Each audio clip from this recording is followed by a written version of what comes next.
नमस्कार. सर्वांमध्ये तुम्हा सर्वांचं स्वागत आहे. आज आपण डोळ्यांच्या सामान्य पण त्रासदायक समस्येबद्दल बोलणार आहोत. ते म्हणजे डोळे येणे. तर आज आपल्याकडे डोळ्यांच्या तज्ज्ञ डॉक्टर गार्गी आपटे आले आहेत. नमस्कार डॉक्टर. नमस्कार भूषणजी. तुमचं सर्वांमध्ये स्वागत आहे. तर डॉक्टर मला हे सांगा की डोळे येणे म्हणजे वैद्यकीय भाषेत नेमकं काय? डोळे येणे म्हणजे वैद्यकीय भाषेत आम्ही त्याला कंजंक्टिव्हायटिस असं म्हणतो. सो कंजंक्टिव्हा इज बेसिकली डोळ्याचा जो पांढरा भाग आहे त्याला कंजंक्टिव्हा म्हणतात आणि त्याला जेव्हा सूज येते, इन्फेक्शन होतं, तेव्हा त्याला कंजंक्टिव्हायटिस किंवा डोळे येणं असं म्हटलं जातं. मग याची नेमकी कारणे काय? हां. सो डोळे येणे हे कशामुळे होतं तर इन्फेक्शन व्हायरल म्हणजे विषाणू, जीवाणू, व्हायरल, बॅक्टेरियल इन्फेक्शन असू शकतं किंवा बेसिकली उन्हाळ्यात खूप घाम येतो आणि घाम आल्यामुळे काय होतं, आपले हात सारखे डोळ्याकडे, नाकाकडे असे जातात पुसण्यासाठी, सतत हात जातात डोळ्यामध्ये. तर व्हायरल आणि बॅक्टेरियल इन्फेक्शन त्याच्यामुळे ॲक्चुअली ते वाढू शकतं किंवा होऊ शकतं. दुसरं धूळ. उन्हाळ्यात धूळही खूप असते, ज्याच्यामुळे धुळीचे कण जाऊन ॲलर्जी होऊन ॲलर्जिक डोळे येणे पण होऊ शकतं. अच्छा, पण याची लक्षणे नेमकी काय? हा खूपच महत्वाचा प्रश्न आहे.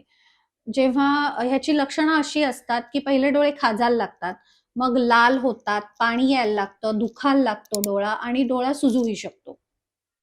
आणि सकाळी कधी-कधी डोळा त्या स्त्रावामुळे चिकटलेला असतो. मग याचा संसर्ग टाळण्यासाठी आपण नेमकं काय केलं पाहिजे? त्याचा संसर्ग टाळण्यासाठी सगळ्यात महत्वाचं म्हणजे हात धुणे. साबण, पाणी सतत वापरून हात धुवायचा. दुसरं संसर्ग ऑलरेडी झालेली जी व्यक्ती आहे, तिच्या वस्तू न वापरणे. जसं रुमाल, टॉवेल, उशी, पांघरूण, बेडशीट हे न वापरणे.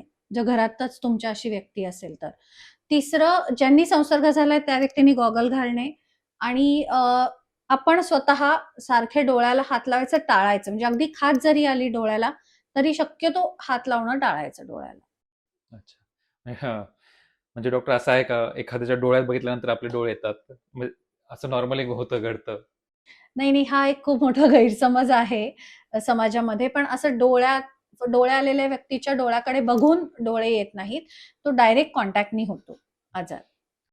हां, कारण तो एक गैरसमज आहे. म्हणजे इव्हन मी सुद्धा कोणाचे डोळे आले असेल, तर मी त्याच्या डोळ्यात बघत नाही. पूर्वीपासून हे सांगण्यात आलं, की कोणाच्या डोळ्याकडे बघायचं नाही. त्याचे डोळे आले असतील, तर हां. आपलेही डोळे येतील. नाही, ॲक्चुअली ते काय असतं ना, डोळे आलेली व्यक्तीचे डोळे इतके लाल भडक असतात, की बघायलाही भीतीच वाटते. त्यामुळे हा एक गैरसमज पसरलेला आहे असं म्हणू शकतो. डोळे आलेल्या माणसाने गॉगल वापरणं हे खरंच गरजेचं आहे का तेवढं? हां, आम्ही तसं रेकमेंड करतो, की वापरा. हं. एखाद्याला आपण कंपल्शन तर नाही करू शकत, पण आमचं म्हणणं असतं वापरा. कारण की एकतर डोळे आलेल्या व्यक्तीला सूर्यप्रकाशाचा त्रास होत असतो, आलेल्या सुजेमुळे सगळ्या. दुसरं, धूळ जाण्याचा धोका असतो, ज्याने इन्फेक्शन अजून वाढू शकतं. त्याच्यामुळेही आम्ही सांगतो आणि खाज येत असल्यामुळे सतत बोटं डोळ्यात जाऊ नये, त्याच्यासाठी म्हणूनही आम्ही सांगतो, की गॉगल हा तुम्ही वापराच.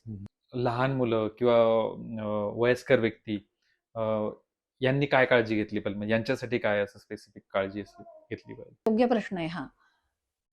तर लहान लहान व्यक्तींची काळजी म्हणजे लहान व्यक्तींना दूर ठेवायचं. ज्या व्यक्तीला डोळे आलेत त्याच्यापासून. कारण की लहान मुलं कशी, त्यांना कळत नसतं, ते जवळ जाणार, हात लावणार, इकडे-तिकडे मिठी मारणार. सो बेसिकली त्यांच्यापासून थोडं दूर राहायचं. वयस्कर व्यक्तींना कसं इम्युनिटी जरा कमी झालेली असते वयोमानाप्रमाणे, त्यामुळे त्यांनाही असतेच रिस्क संसर्ग व्हायची घरात जर एखाद्याला आला असेल डोळा. सो त्यांनी सुद्धा कॉमन वस्तू वापरायच्या नाहीत. कॉमन वस्तू म्हणजे आपला नळाचा टॅप असतो. नंतर एक आपलं नॅपकिन, टॉवेल अशा सगळ्या ज्या ते सतत हात धुवून वापरणं हा एक त्यांच्यासाठी त्यामुळे एक ह्याचा सावधानतेचा उपाय असं पण आपण आता म्हणू शकतो. एका घरात असल्यामुळे नळाचा टॅप तर वापरला जाणारच. मग त्यासाठी आता सगळ्यांनीच वापरला जाणार. तर मग त्यासाठी काय केलं पाहिजे? सॅनिटाईज करायचं. अच्छा. एक सॅनिटायझर वापरून सरळ नळाचा टॅप सॅनिटाईज करायचा. कोविडमध्ये कसं आपण करत होतो. कोविडमध्येही तेच सांगायचे ना, कोविडही डायरेक्ट कॉन्टॅक्टनी व्हायचा. ते काय सांगायचे, सॅनिटाईज करा. सगळ्या कॉमन वस्तू सॅनिटाईज करा. सॅनिटाईज हो, हो. तसं डोळा येणे हा कोविड एवढा भयंकर नाही, पण तरी संसर्गजन्य तर आहे. त्यामुळे मग अशा काही गोष्टी कराव्या लागतात. का हे सगळं सांगणं? कारण की मग तो लवकर बरा होतो. जर हे चालू राहिलं ना, तर तो बरा व्हायला फार वेळ जाऊ शकतो म्हणून. आणि हे कुठल्या स्तरापर्यंत म्हणजे किती घातक ठरू शकतं डोळे येणे? डोळे येणे असा खूप घातकी आजार नाही, कारण की वेळेत जर आपण औषधं, उपाययोजना केली तर.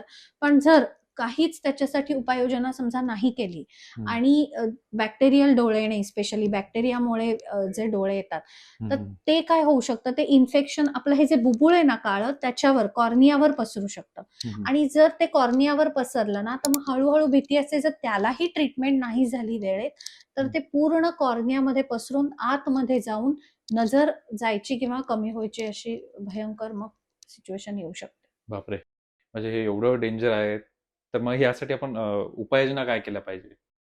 तर म्हणून जेव्हा डोळे लाल होतात, खाजू लागतात, असं सगळी लक्षणं आली, हं, की लगेच डोळ्यांच्या डॉक्टरांकडे जाणे, हे हं. सगळ्यात महत्वाचं आहे. म्हणजे मग वेळेत ड्रॉप्स आणि मलम हे सगळं डोळ्यांमध्ये टाकायला आम्ही देऊ शकतो. काही लागलं तर तोंडाद्वारे घ्यायची औषधं देऊ शकतो आणि ते वेळेत बरं करू शकतो. डॉक्टर सपोज डॉक्टरांकडे जाण्याच्या आधी तर आपण काय काळजी घेतली पाहिजे? ॲक्चुअली ना, डॉक्टरांकडे जायच्या आधी जर तुम्हाला लक्षणं आली, हं, हं. काहीही डोळा लाल होतोय किंवा खूप खाजू लागलाय किंवा घाण येते डोळ्यातनं, अशी काहीही लक्षणं आली, तर सर्वात पहिले डोळ्यावर पाणी मारणं बंद करायचं. डोळ्याला फेस वॉश लावणं, साबण लावणं, पाणी मारणं, पावडर लावणं, काजळ लावणं, हे सगळं बंद करायचं. हं, हं. डोक्यावरून अंघोळही नाही करायची. आणि कधी-कधी काय होतं ना, कधी-कधी साधे व्हायरसचे येणारे डोळे असतात ना, ते आपल्या पण बरे पण होऊन जातात 1-2 अच्छा. दिवसात. पण काही-काही व्हायरस असे असतात जे आपल्या पण बरे होत नाहीत. त्यांना औषधं लागतात किंवा बॅक्टेरिया म्हणजे आपण जीवाणू म्हणतो. हं, हं. अशा वेळेस मात्र आपल्या पण ते बरे होत नाहीत. मग लगेच 1-2 दिवसात जावं डोळ्यांच्या म्हणजे असं डॉक्टरांकडे. आपल्याला कळतं का, की बॅक्टेरियामुळे आलेले डोळे आणि असं व्हायरस. हां, ते आम्हाला नक्कीच कळतं. कारण की बॅक्टेरियामध्ये आलेले डोळे असतात ना, ते वेगळे असतात. हे समजतं का? तर त्याच्यामध्ये डोळे आलेले खूप जास्त लाल असतात. डोळे सुजलेले असतात आणि जेव्हा मी लक्षणं आपण सांगतो ना, म्हणजे लक्षणं आपण जी म्हणतो हं, हं. ती जास्त दिसतात. जसं डोळ्यातनं घाण येणे, डोळे सकाळी चिकटणे, हे सगळं जास्त प्रमाणात असतं. विषाणूमध्ये आलेले जे डोळे असतात ना, ते लाल दिसतात हं, किंवा हं. थोडे असे रक्तस्राव झाल्यासारखे डोळे दिसतात. असं पूर्ण लालही दिसत नाही. मध्ये-मध्ये लाल पांढरा, लाल पांढरा असंही अच्छा. दिसू शकतं. खाज जास्त येते. पण डोळ्याची सूज, डोळ्यातनं घाण येणं, डोळे चिकटणं हा प्रकार कमी असतो. अच्छा. तुम्ही आत्ताच म्हणालात, की उन्हाळ्यात याचं प्रमाण जास्त असतं, डोळे येण्याचं. तर त्यासाठी आपल्या प्रेक्षकांनी काय काळजी घेतली पाहिजे? ते जर त्यांना कळालं, की आता उन्हाळा सुरू होतोयच, तर आपण आत्तापासूनच काय काळजी घेऊया? ते जरा तुम्ही सांगाल तर बरं होईल. सो महत्वाचं असं आहे, की वारंवार हात धुवायचे.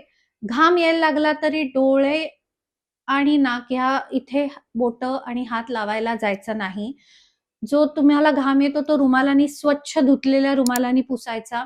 आजूबाजूच्या कोणताही व्यक्तीचा रुमाल, टॉवेल आपल्या शरीराचा भाग, डोळे, नाक, कान पुसायला वापरायचा नाही.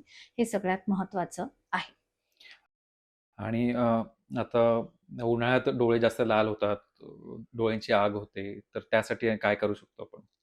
हां, तर ह्याच्यासाठी आपण ओव्हर द काउंटर मेडिकेशन जे मिळतं म्हणजे डोळ्याला ओलावा आणणारं किंवा डोळ्याला शांतता देणारी ड्रॉप्स असतात. हं, जसं हं. ऑक्युरेस प्लस म्हणा किंवा रिफ्रेश टिअर 1-2 जस्ट मी नावं सांगतेय. हं, नो फायनान्शियल इंटरेस्ट. तर हे अशा प्रकारचे ड्रॉप दिवसातनं 3 ते 4 वेळा हं. असं एखाद महिना घातला तरी उन्हाळ्यात डोळे त्यामुळे शांत राहू शकतात असं. तर त्याचं साधारण प्रमाण किती वापरलं पाहिजे? की जास्त वापरल्याने काय त्याचं हे होऊ शकतं का? नाही, खरं म्हणाल तर असा त्याचा काही साइड इफेक्ट नाहीये. हं. त्यामुळे 1-2 महिने वापरल्याने असा काही त्याच्यावर फार वाईट परिणाम होणार नाही. होईल तर चांगलाच परिणाम.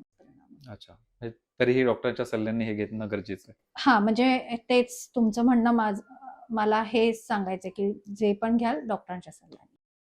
धन्यवाद डॉक्टर, तुम्ही इथे आलात आणि आम्हाला डोळे येणे ह्या विषयावर तुम्ही जी डिटेलमध्ये माहिती सांगितली आणि त्याची काळजी कशी घ्यायची, त्याच्यावर काय उपाययोजना करायच्या हे तुम्ही सांगितलं आणि त्याबरोबर उन्हाळ्यात डोळ्यांची काळजी कशी घ्यावी त्याबद्दलही तुम्ही सांगितलं. त्याबद्दल खरंच तुमचे खूप धन्यवाद. धन्यवाद. डॉक्टर, आपण पुन्हा भेटूया. अशीच डोळ्यांविषयी नवीन समस्यावर आपण चर्चा करूया आणि तुम्हाला काय वाटतं, की आपण डॉक्टरांबरोबर कुठल्या विषयावर चर्चा करावी? म्हणजे डोळ्यांबद्दल कुठली समस्या घेऊन आपण चर्चा करावी, कमेंटमध्ये आम्हाला नक्की सांगा. असंच भेटूया नवीन एका एपिसोडमध्ये, नवीन एका पॉडकास्टमध्ये. तोपर्यंत नमस्कार.